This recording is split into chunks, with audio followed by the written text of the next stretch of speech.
Good evening. This is the 45th Tahrir Dialogue organized by the School of Global Affairs and Public Policy here at the American University in Cairo. My name is Hani Sayed, and I will be moderating this dialogue. I would like to first convey the apologies of Dr. Layla Al-Baradei, the Dean of the school. She is supposed to be here, but she's stuck on the ring road. And so any minute we're going to expect her, hopefully soon. Let us begin our dialogue then. And I think I would like to begin the dialogue from where I would like to end it. And I would like to begin it from where it matters the most that we begin it. That is, somewhere that is not mystified by the technocratic language of policy and expertise. More specifically, I'm going to begin the dialogue from a small town in the northwest of Syria, in the region of Idlib, which is called Kafrenbil. In March 2011, only very few Syrians knew where is Kafrenbil on the map. Actually, very few Syrians knew how to pronounce the word Kafrenbil on the map, and even identify it on the map. But now, Kafrenbil is at the center of a Syrian alternative political imaginary. Among the things that very many things that distinguishes Kafrenbil that made it so important for Syrian political imaginary are actually the banners of their demonstrations that they prepared every Friday. One of the banners from 2011 reads as follows: down with the regime and the opposition, down with the Arab and Islamic nation, down with the Security Council, down with the world, down with everything. Another banner, which is 2 years later, this one is written in English, reads something like this: World, our agony has revealed that your bragging about humanitarianism is exactly what you must be ashamed of. I suppose it is not very difficult to imagine why the inhabitants of this small town would want to express so much contempt at our bragging about humanitarianism, or sarcasm about our compulsion to reiterate ad nauseum expressions of condemnation and concern that we sprinkle almost like tasteless ornaments on the preambular paragraphs of resolutions, decisions, reports, etc., etc. What Kafrenbil saw, which is the topic of this conversation today, was a paradox. Since March 2011, the international, legal, institutional, humanitarian response to the spectacle of their daily death, displacement, starvation, torture, have went and jumped into hyperdrive. Billions of dollars were spent in humanitarian relief, in military and civilian assistance, on conferences, reports, etc., etc. At the same time, this hyperactivity correlated in their daily lives with a dramatic deterioration of the conditions of their lives. An exponential increase in the number of casualties, and even a perverse diversification of forms of death. This hyperactivity translated into their life into hyper-paralysis, insofar as these billions of dollars failed to bring or to somehow alleviate the hand of a regime which is determined with impunity to annihilate their forms of lives, their hopes, and their future. Even when the international community was hailed as being the most successful and powerful, the outcome was absurd. If we take the example, for instance, of the last summer deal on chemical weapons between Russia and the US that ended up dismantling the Syrian chemical weapon capability, and then finally the Nobel Peace Prize awarded to the Organization of Prohibition of Chemical Weapons, the outcome on the ground for them was absurd. Mass destruction in Syria was not a weapon. It was a strategy. It was a state strategy. Okay. So it is not difficult to imagine why the inhabitants of Kafr would find it or would want to express so much contempt, but I think if we try to make sense of it, it's a little bit more difficult. Because it's very easy to point self-righteous fingers at the lawyers and the humanitarians and to bemoan the corruption of law and humanitarianism by petty politics and the resulting failure to actually protect the dignity of man and to stop the killing and to bring those responsible to account. That is very tempting to do, but in fact it is not interesting. What is interesting is to try to pursue a little bit a suspicion that I have, which is that perhaps those failures are not or cannot be explained as dysfunctions of the legal institutional arrangement for global governance. In fact, it could be that this failure, the things that happen in Syria, is actually a routine performance under the best of circumstances for this complex of laws and institutions that govern our globe today.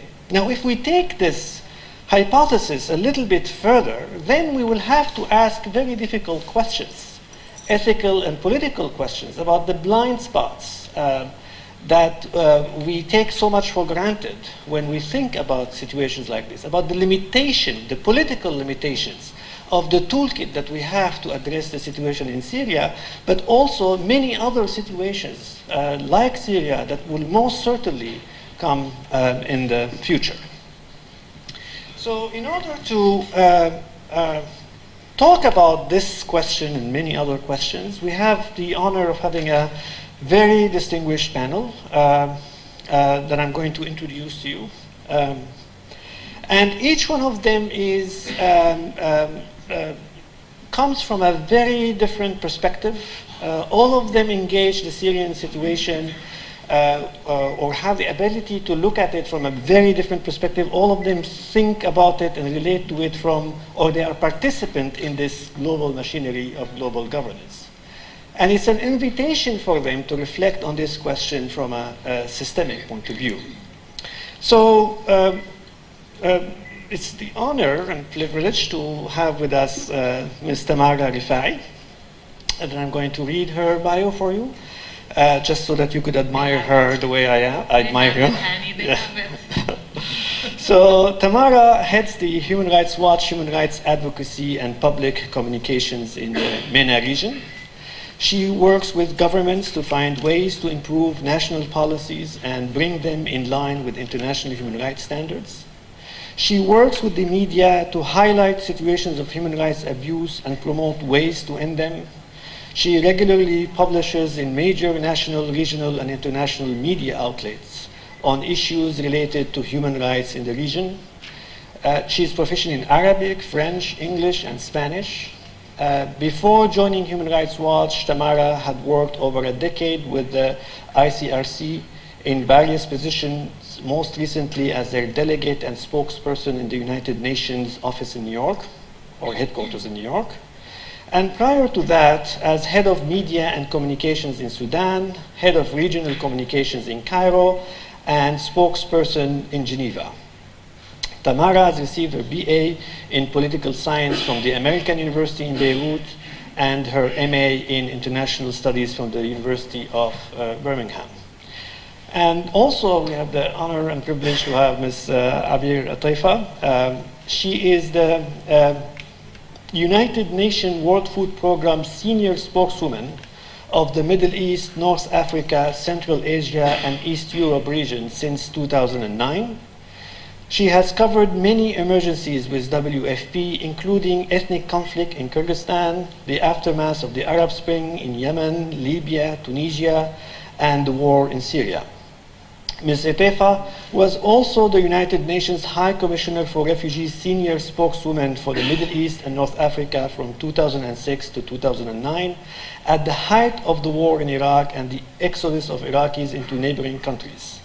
She has several years of experience as a journalist and TV producer with ABC News, BBC World Service. She holds a BA in journalism and mass communication and an MA in TV journalism from the American University in Cairo, a PhD in urban and public affairs from the Portland State University. She travels frequently to Syria to cover the humanitarian crisis. I'm so grateful that you're here. We also have with us, and I have the privilege to introduce to you Mr. Richard Spencer. He's the Middle East correspondent for the Telegraph. Richard Spencer has been Middle East correspondent for the UK-based Daily and Sunday Telegraph newspapers for the past 5 years. He's based first in Dubai and since 2012 in Egypt. He has covered the uprisings in Egypt, Libya, and Syria from the start and has traveled regularly to Syria, mainly on the rebel side since 2012, as well as making additional reporting trips to Turkey, Lebanon, Jordan, and elsewhere. He has been a journalist for 25 years, having previously been the Daily Telegraph's news editor and China correspondent between 2002 and 2009. Last but not least, I have the honor to present to you Professor Georges Abi-Saab. He is the Honorary Professor of International Law at the Graduate Institute of International and Development Studies in Geneva. He served there as a professor from 1963 to 2000. He is current member and former chair of the World Trade Organization's appellate body. He is a member of the Institute of International Law and the Administrative Tribunal of the International Monetary Fund. He has served as a consultant to the Secretary General of the United Nations, as an ad hoc judge at the International Court of Justice, as a legal counsel for the governments of Tunisia, Egypt, Nigeria, and the Palestinian Authority in international litigation. He has authored numerous books and articles, including Les exceptions préliminaires dans la procédure de la Cour internationale, which is still a classic, and the International Crisis and the Role of Law, the United Nations Operation in the Congo.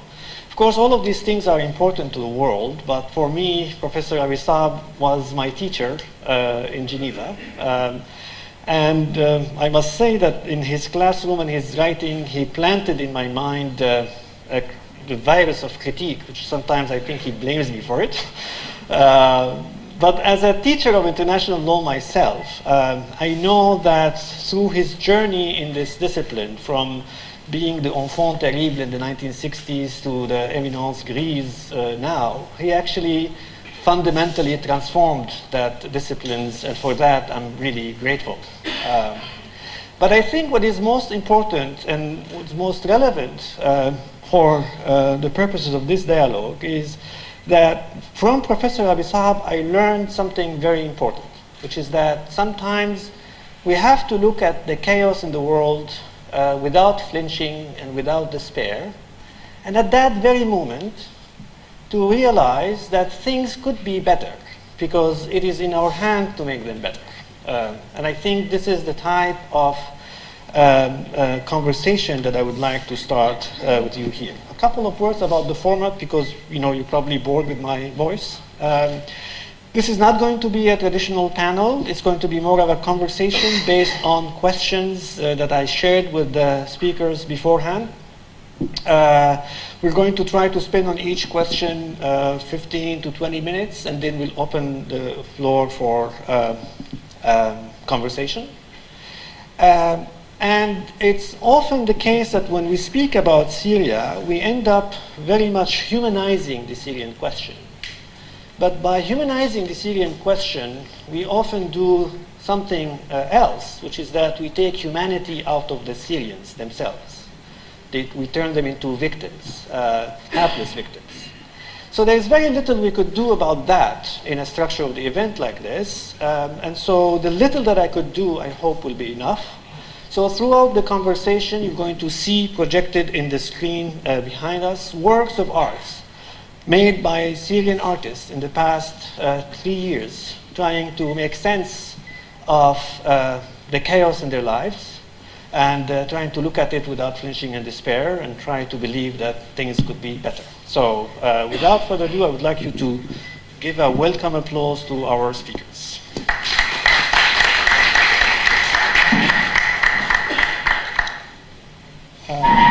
Sorry, it took longer than I thought. So I guess I would like to start with the first question. So the ICRC, at least since July 2012, have described the situation in Syria as an armed conflict, not of an international character. For us lawyers, and everybody in the room knows that actually this is a very technical term, and it means something very specific. It's a way to tell us that the common Article 3 of the 4 Geneva Conventions is now applicable. This miniature convention within the conventions is now applicable with the minimum protection. But if we think about it, it's actually a very vague expression. There's so many situations that could actually be categorized and put under that label, armed conflict not of an international character. So the question, I guess, is, do we around this table even agree on how to characterize the situation in Syria? Every professional milieu has a way of describing it. So some people describe it as a complex emergency. Others describe it as an asymmetric war. Others describe it as a war on terrorism. Do we actually agree on a characterization? And is it important for us to agree on a characterization so that we could actually think about policy issues more intelligently? So I'd like actually to start, Richard, since you're the person who's there to report the facts. What is happening there? How do we characterize it? Does it matter? Thank you. I was quite amused by from Catherine Bell saying they're opposed to everyone, because I sort of made a little list before I came of some of the ideas that people are fighting over in Syria, and I thought, when I started the list, I thought it's a more complex situation than say happened in Egypt or Libya or other Arab Spring countries, but it was only when I sort of made a list of every ideology, if you like, that's involved, I realized how beyond the scale of anything I had sort of encountered before this conflict is. I mean, you probably could add your own, but I came up with Pan-Arabism, which is the formal ideology of the state in Syria, and it's still there in its narrative of resistance. It's linked with Hezbollah and Hamas, and which has brought Iran in, oddly enough, even though, of course, it's not an Arab state. Then clearly we have Islamist militancy, which has been a growing force, probably there from the beginning of the conflict, certainly from when some of the militants were let out of the regime's jails early on and went off and formed these militant groups. Then we have, of course, liberal democracy. Many of the rebels claim to be supporting liberal democracy. Certainly in the beginning, the activists were saying that's what they were in favor of, and of course, the reason the West first supported the rebel cause was because that's what they thought they were getting behind. Then you have conservatism, which I sort of didn't really sort of think about until I went there. And I realized that a lot of people involved in this conflict, and a lot of people not involved in the conflict but there on the ground, are, they're not liberal Democrats in a ideological sense. These are people who can best be described as conservatives. They're not Islamist militants, they're not Islamists at all. They're Muslim in many cases, but Christians in some cases, and their ideology is to be left alone. They have their towns, their villages, they've lived the way they've lived for generations, and they regard all these ideologies, these Baathists, these Pan-Arabists, these Marxists who've sort of come through the region as really good at getting in the way of the way they want to live their lives. And a lot of the activists in the rural areas, particularly the ones who started fighting in Aleppo, who turn from activism to fighting in Aleppo. I mean, they're not liberals in the sense that they believe in sort of equality for women or, you know, sort of broad freedom of speech ideas. They probably are in favour of democracy because they think that is progress, and they're not against progress, but they're there for very traditional values, and they regard, and probably have always regarded, you know, parts of the regime as being fundamentally hostile to their worldview, but are, for conservative reasons, have always cooperated in the past, their kids have joined the army, and they haven't worried about that, as long as they're allowed to come home and go back to work on the family business or down the farm without having to worry about ideology or, you know, going off to sort of fight on some adventure. And then you have, of course, sectarianism, you know, very important issue there, and a lot of people are openly justifying fighting now on the idea of defending their sect, the Shia, the Alawites. I mean, many people think they have good cause to be defensive about their sect, and of course, again, that brings in international community, it brings in Saudi Arabia, it brings in Iran, who are international players, whatever the idea of the conflict being non-international, not sure how sustainable that is. And then we have the sort of the ideology of the regime itself, you know, the regime within the regime, the Assad family. I mean, I suppose their ideology is stability. You could also characterize it as crony capitalism, and maybe those two ideologies could be looked at as sort of two sides of the same coin, because the one is often used to justify the other. And I'd say you probably add to that list, and then you think about how you can come to any sort of political solution with these very, very different ideologies. Some of them are transnational, some of them are very local, some of them are not ideologies at all, but just sort of primal gut fears. And I think that sort of characterizes for me how insoluble this crisis seems to be. And so, the way I understand your reaction, as if you're telling us it doesn't matter what you call it from a technical point of view. It's actually much more complex. It's going to be much more complex than any, you know, nice label we would have. And figuring out what is the political situation will not be based on some kind of an ideological choice, because, you know, and so, I don't know, Tamara, you're the advocate. What is your understanding of what's happening in Syria? Do you agree with Richard?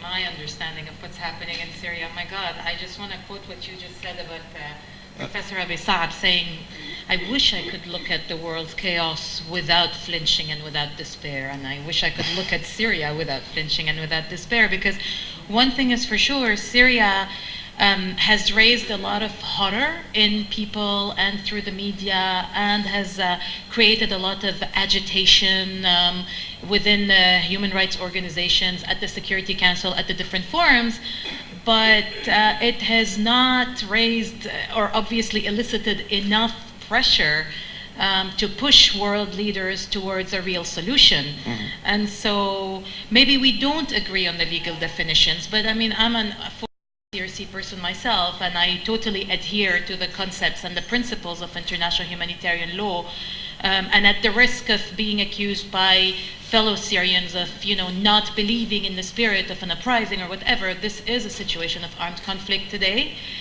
from a legal perspective. Now, however we look at it, and if we want to move away from technical terms, non-international armed conflict, Article 3, etc., I think there are a number of concepts that we cannot disagree on. And I say that in a very democratic manner. Go ahead. And that is the total impunity in Syria. Total impunity. إفلات من العقاب. Everybody does what they want today in Syria with no prospect of accountability. No muhasabah, nothing. There's no specter of justice at the end of these atrocities today. And that, for Human Rights Watch, or for the legal person in me, is the gross failure of the international system today, is that it is not facing the atrocious level of abuse, of violations of international law with a reaction serious enough to tell perpetrators that this cannot go on. And so apart from impunity and violations and abuse, this has all, of course, led to dire humanitarian needs, which is also a concept that I think we can all agree on, regardless of how we characterize technically characterize Syria today. So, I mean, I think, Abeer, you have a very different perspective. From your type of involvement, you have to be, extraordinarily pragmatic sometimes in dealing with an impossible situation. So how important is the characterization of the conflict as a whole?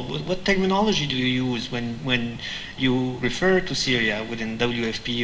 So what is your reflection on this issue? Is it important to know what's happening there with a label? From the pure World Food Program and other UN humanitarian agencies, what we are seeing in Syria is a pure, for us, I mean, it doesn't matter whether it is an armed conflict or it's a civil unrest or it's whatever it is.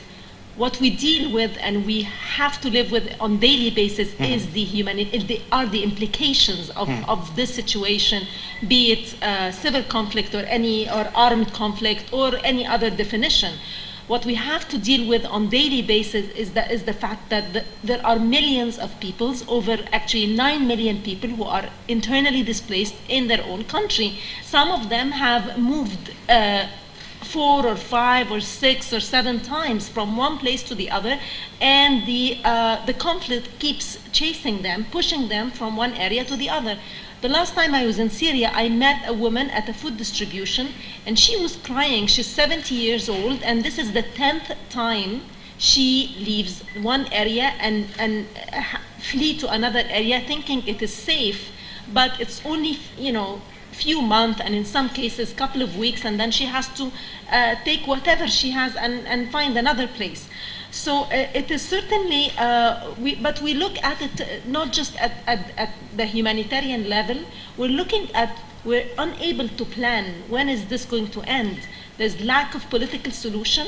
There is certainly, it seems that there is lack also of political will from the international community to put pressure on all sides of the conflict to allow people safety and access to the basic needs that any person would require to stay alive. We're talking here about food, water, and medicine, and of course shelter, which is incredibly important. We have now close to 3 million people, refugees in neighboring countries, putting enormous pressure also on the infrastructure of these countries, including one country like Lebanon, whose 1/4 of the population is now Syrian. So, and unless we put the focus on the humanitarian needs and how we can assist these people, we're going to lose a whole generation also of Syrians that are going to be very much needed in the next phase of rebuilding this country once a political solution is solved. We have half the population. Syria was a country that was food sufficient. I mean, the Syrians were producing everything that they needed in terms of food, more or less. Now you have half the population food insecure. Out of this, you have 6.5 million people inside Syria who cannot survive without external food assistance. They need food assistance every month because they have lost jobs, they don't have homes, they don't have incomes, skyrocketing prices, inflation. So as we speak, every month we're trying to assist 4.25 million people with food assistance inside Syria. And with that, we're having huge difficulties in reaching many of the people at mainly also, I mean, basically in opposition areas and some of the hard to reach areas, as well as some communities also on the other side.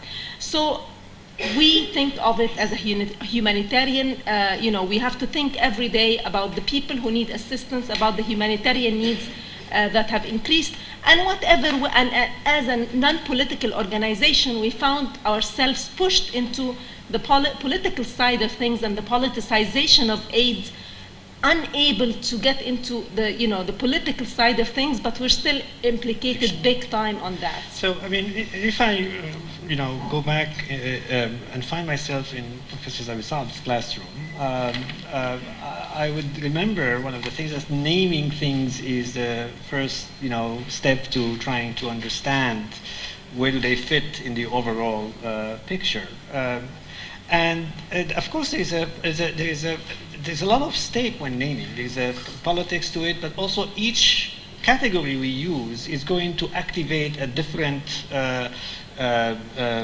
element of the big machines. And so I was wondering, from your institutional, history and experience, how did naming and describing those situations have evolved? Is there a story we could actually tell here?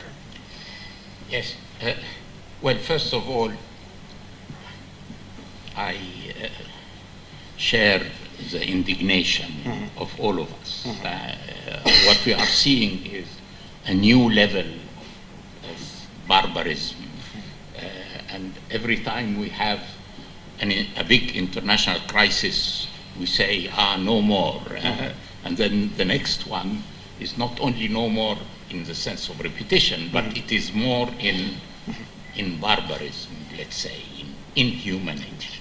So, but if you look at it as a lawyer, you have to be a little dispassionate and say, why do we use categorization or characterization? Why do we put names on things? Because we assume that giving a name to a thing implies certain characteristics and consequences. But again, I have to say, if we speak about law, the layman gets furious against law by saying, why do they don't do that? Why is law a failure? Okay, law is not a self-executing being, a machine which works by itself automatically. Like the famous clock which does not stop, which nobody has invented yet. It is an instrument of civilized society to order that society. So the fact that you have the instrument, but it is not used, does not mean that the instrument has failed necessarily. Yes. The question is, how do you create the conditions that gives maximum probability of its being used? Okay, here, in order to put law to effect, you need society to decide collectively. Now, we speak about international community. What is international community? I use that very much. As far as using compulsion, power, including the use of force in the last resort, you need, according to law, you need a certain decision-making mechanism. And we look at this decision-making mechanism, and it is really in the hands of very few. Are these the international community? Is the international community the 5 permanent members of the Security Council plus 4? I hope not. Yeah, exactly. So that's it. Now, I come to the categorization. You say it's a non-international armed conflict. Meaning what? Suppose it is an international armed conflict, which is the maximum category we have.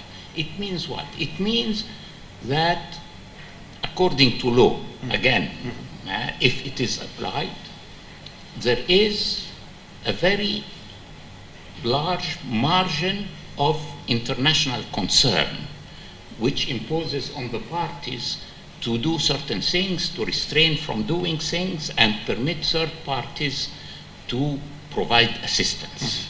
Now, non-international armed conflict is not only Article 3, we have the second protocol of 77, and the evolution since then.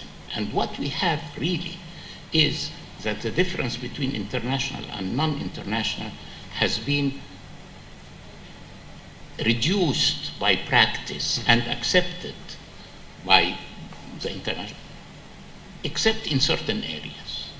There is no status of prisoners of war, that's number one, and about targeting. The rest, including humanitarian assistance, I would say that there is no difference between international and national. So for as far as we are concerned here, which is how to get assistance to people, I don't think that the characterization now matters so much. But the problem is, okay, law says that third parties, international humanitarian organs can provide assistance, but you have to do it over the resistance of some of those who are holding the So there was a significant activity happening in the past. So in February of 2014, we have Security Council Resolution 2139, which basically demands that all parties allow assistance.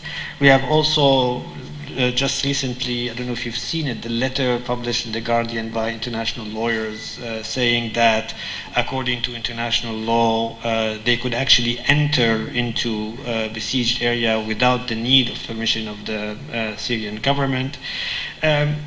And all of those things, what it brings to mind is so the question of access, but also the many dilemmas that are implicated when we start speaking about that. And I think here, if you want to move to Abeer, because this is probably something of your daily practice, because yes, having access is important sometimes, but in many situations one find oneself is, in order to gain access, you have to turn your back on things that you shouldn't turn your back on, or do some kind of a compromising and risk being perceived as complicit with the very system that is producing those inequalities. So there is an element of those type of dilemmas that is very specific to this realities of the ground in Syria, but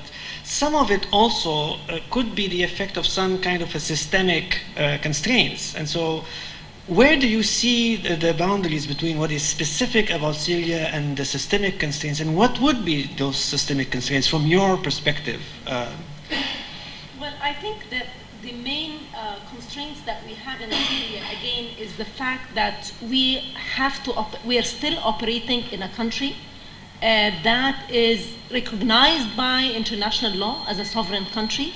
We have to work with its government.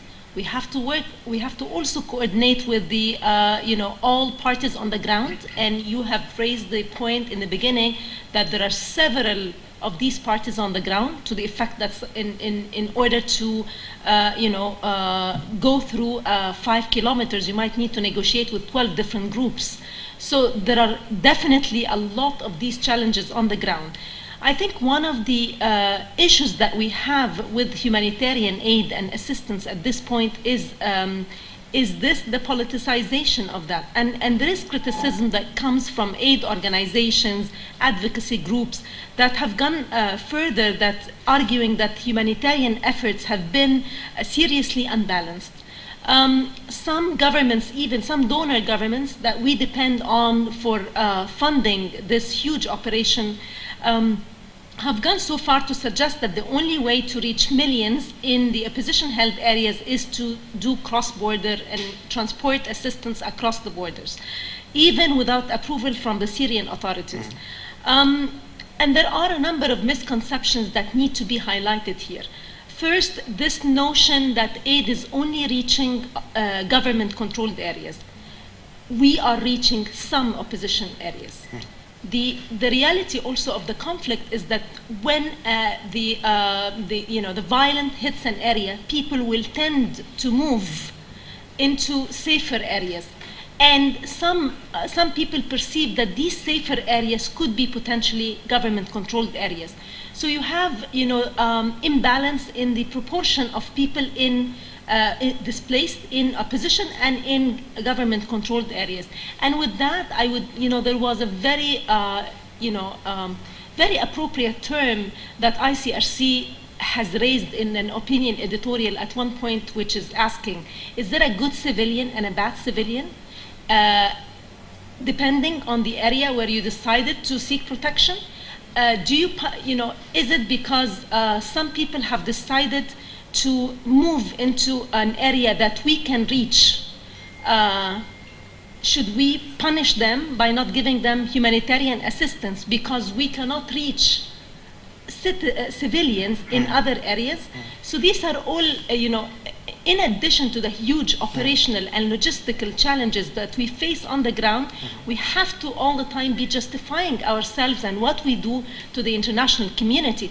Is the mother that I'm seeing who have fled Aleppo and have come to seek safety in rural Damascus less worthy of assistance if she is in Aleppo? Of course, if we would love to reach everyone, but if we have access to some people, it doesn't necessarily mean that they should not receive the assistance. The second issue about cross-border is that where basically there's a lot of pressure on, and they are coming to the wrong actor. I mean, they're pressuring the humanitarian agencies to do cross-border operations.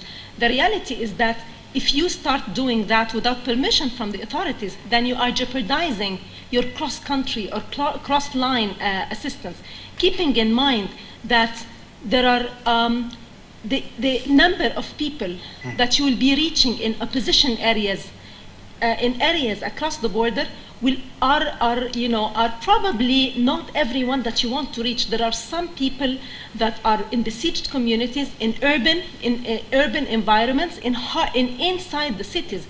Example, the old city of Homs. How can you reach this from across the border?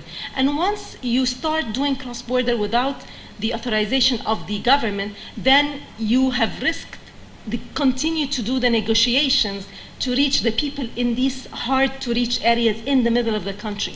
And in addition, I think that with when we tried, there was an attempt to evacuate people and provide food assistance in the old city of Homs.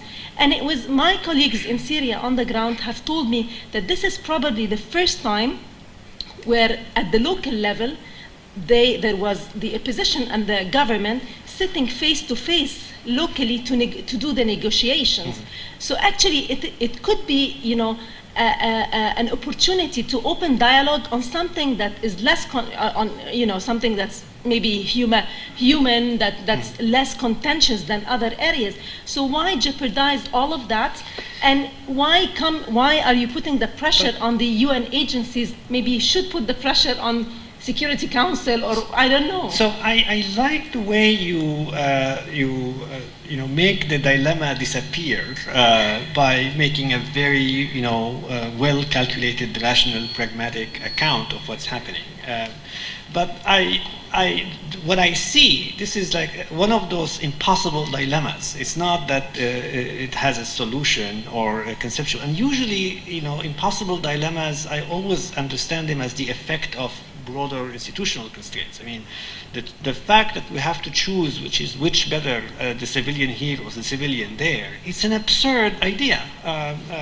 So I don't know, I'm always trying to make, the contrast between the humanitarian and the advocate. So Tamara, you're not happy with this, No, let's say I've been prickled with Abeer's comment on the advocacy groups pushing us and asking and saying that is this the only way to reach million? It's not about the only way, and I've also been prickled by your question about why do we need to justify ourselves. It's because you're the party that has the most money.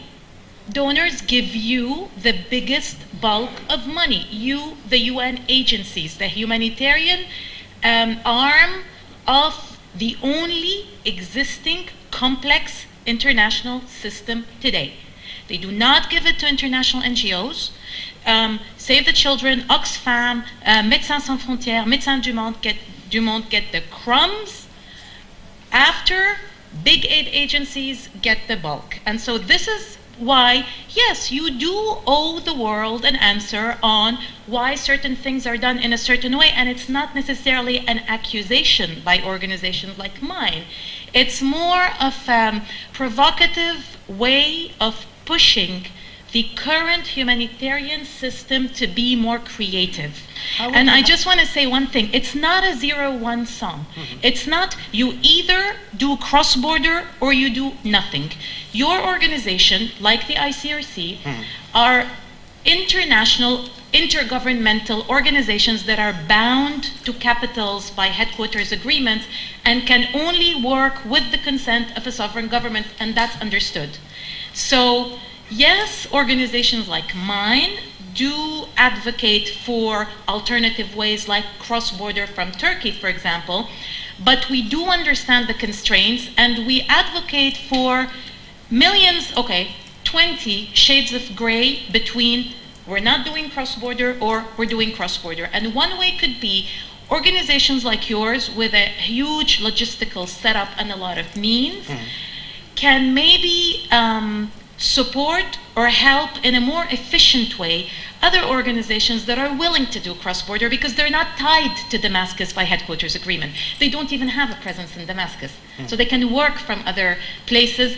And again, I insist, organizations like mine understand your legal obligations to the governments of a sovereign country, Syria or otherwise, because we had the same problem in Kordofan and Sudan and in the Blue Nile, where the WFP and the ICRC could not cross from South Sudan into the Blue Nile area despite a horrific crisis because they wanted to respect their ties with the government in Khartoum.